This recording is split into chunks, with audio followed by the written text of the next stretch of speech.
Hello, Bill Molyneux here for Bill's History World with Goober the Traveling Bear. And where are we at, Mr. Sean? Braddocks Battlefield History Center in North Braddock, Pennsylvania.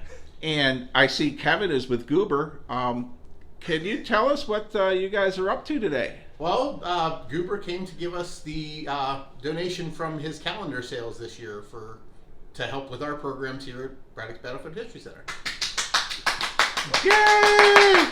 And Goober raised $562. And of course, he is a part-time employee. We'll get his name badge there. And just for my viewers, can you just give us a minute or two of what you have here to offer? Yeah, we actually sit on what is believed to be the place where the battle began. So the ravine that the battle begins at is 6th Street itself, which comes past the front entrance of our building. So across the street was the British position. We are in the French position. And we are here to show the effects of the Battle of Monongahela and to give more education about the French Indian War itself. Very good. And what are your hours? We are currently, for the winter, Friday, Saturday, Sunday from 11 a.m. to 4 p.m. And then in the summertime, we are Thursday through Sunday, 11 to 4 p.m. Although we're probably going to be expanding our hours this year because of donations like this. Well, I wish it was more, but Goober can only do so much. But I do appreciate everyone that did purchase a calendar out there and I gotta say, we even had people that purchased a calendar from overseas in Scotland. That's awesome. No. All right, well, stay safe and be kind, everyone. And Goober has a lot of other places to visit yet today. Thank you. Thank you. Well, Matt, where are we now? Well, we're at Braddocks Battlefield History Center, and we're actually in our other space, the other side of the museum. So right here, we're next to some of our artillery pieces that we have here. You also notice kind of the brown floor. It's not the whole way because it's actually painted as the road because General Braddock had to build a road on his way here, bringing these artillery pieces, bringing with him wagons and anything he's going to need to carry supplies for the soldiers and anything these guns are going to need to fire. Now, the reason why we have these here is because there were artillery pieces utilized in the Battle of the Monongahela on July 9th, 1755.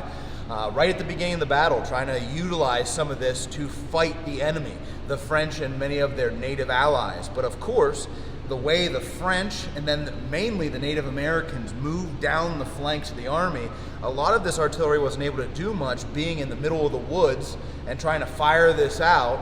It wasn't able to be used as much, especially once some of the guys running these guns became targeted. So whenever visitors come here to see us, they can see some of these artillery pieces, they can see some of the wagons, and again, it's just to give a better idea of what really happened on July 9, 1755. Well, can I ask a few questions? Of course.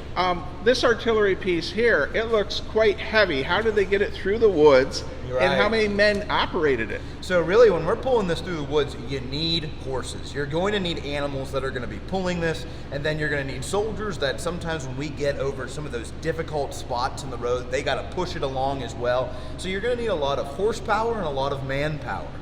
Then when you're going to operate the gun, you're usually going to have a team of anywhere between 5 and 4 soldiers that can be able to operate this.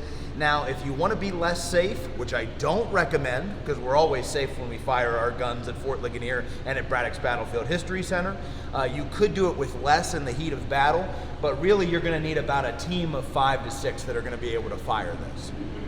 Wow.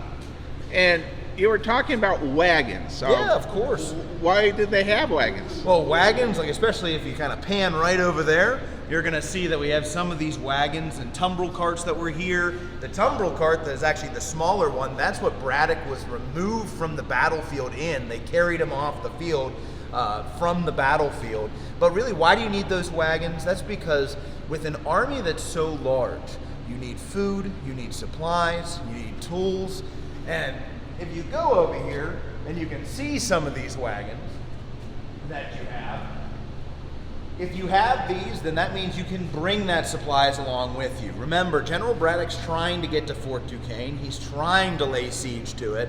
And the only way that army is going to move is if you feed it. If you don't feed it, it's not going to fight and it's not going to work for you.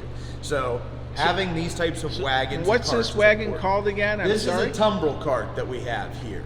And this is the same type of cart that whenever General Braddock was mortally wounded and he fell from his horse, he was initially wrapped in his sash and removed from the field, carried off the field in his officer's sash. But then they put him in a tumbrel cart and then took him off the field. He survived for another 4 days and then finally passed away and then was buried in the road that bears his name. And I'm looking at the wagon behind Yeah, us. of Can course. you mention, like, it doesn't seem to have wood. It has, like, some kind of reeds. What is that? Yeah, it has some wicker work, and that actually allows for air movement through there. That actually is going to keep things in here fresh. Usually with a lot of ammunition wagons, keep things dry and things like that. But you would have seen wagons and almost looking like, we're very familiar with the Conestoga wagon, but if you could imagine smaller versions of those, that's probably what Braddock was going to be bringing with him. All right. Well, this has been fantastic. Is there anything else you'd like to close out with this video? Well, really, just folks, we're open. Come see us, check out our hours on our website, or check our social media page on our Facebook. We love being able to tell this story for visitors and getting to see folks that come from all over the world to visit us. So please come join us here at the Braddocks Battlefield History Center, and we hope to see you soon. Thank you. Well, Matt, where are we now? Well, we're still down here, but now we're in our classroom, named after the original founder of our site, Robert T. Messner Classroom. And here, Goober and I have just been appreciating this young man here, the Marquis de Lafayette, because we do have a traveling exhibit that is here at the Braddocks Battlefield History Center, focused on Lafayette, which is really interesting because whenever we focus on just the Battle of July 9th, 1755, a lot of people kind of forget about the rest of the history that takes place here. The fact that the Marquis actually comes back through this area during his return visit and actually visits this field, and he was actually staying in the area. So he did come back through here after the Revolution and after he had been so pivotal in our history and helping win our independence. So yeah, Goober and I have just been kind of looking around and going through this exhibit that really is fascinating to talk about his time in history. You know, if you come over this way, it goes through, we got the Marquis and talking about the American Revolution and then Yorktown and a lot of that story that many of us know, but then also the fact of just his life was amazing. The Marquis not only being such a pivotal role in our history, but then what he did later on, of course, in France, and then his legacy and being a guest to us and honestly being almost like an adopted son to George Washington. So if you get the chance, you can come visit us down here. You can see this exhibit as well as all the other collection that we have down here, and we really hope you will. This exhibit, I believe, is going to be here till March, and again, for specific dates, you can always give us a call on that or check out our social media and our website.